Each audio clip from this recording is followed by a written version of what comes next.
কেমন মায়ের নবী আমরা পেয়েছি। হাসরের ময়দানে সকল নবীরা বলবে ইয়া নাফসি ইয়া নাফসি, আদম নবী বলবে ইয়া নাফসি ইয়া নাফসি।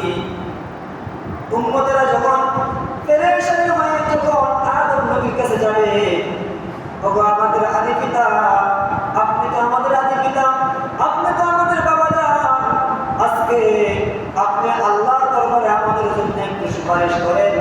আদম আলাইহিস সালাম বলবেন, ও আমার উম্মতেরা শুনো, ও আল্লাহর বান্দারা শুনো শুনো শুনো, আজকে আল্লাহর সামনে আমি সুপারিশ করতে পারবো না। আদম নবী বলবেন ইয়া নাফসি ইয়া নাফসি, ও আল্লাহ আমি কিভাবে বাঁচবো, আমি কিভাবে বাঁচবো।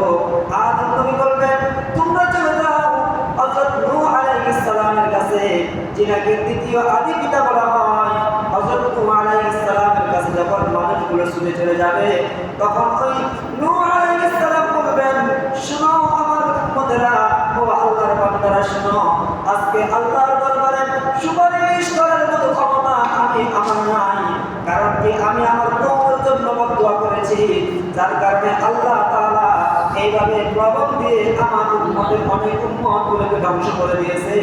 আজকে আমি সেই আল্লাহ তাআলার দরবারে গিয়ে আমি তোমাদের জন্য সুপারিশ করতে পারবো না। তোমরা চলে যাও খলিল ইব্রাহিমের কাছে।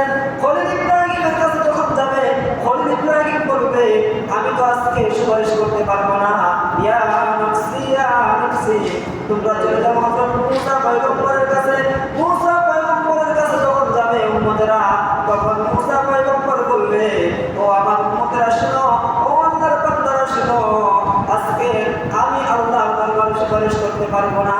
তোমরা চলে যাও ঈসা রূহুল্লাহর কাছে।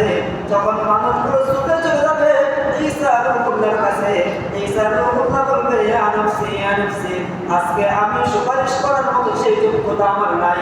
তোমরা চলে যাও আখির পয়গম্বর মুহাম্মদুর রাসূলুল্লাহ সাল্লাল্লাহু আলাইহি ওয়াসাল্লামের কাছে।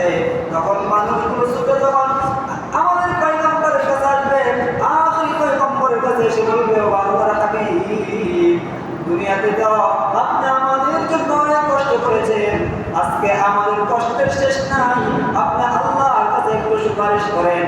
সঙ্গে সঙ্গে আমার আপনার পয়গম্বর সিজদায় পড়ে বলবে ইয়া উম্মতি ইয়া উম্মতি, ও আল্লাহ আমার উম্মতের কি অবস্থা হবে, আমার উম্মতকে কিভাবে জাহান্নাম থেকে বাঁচানো যায়।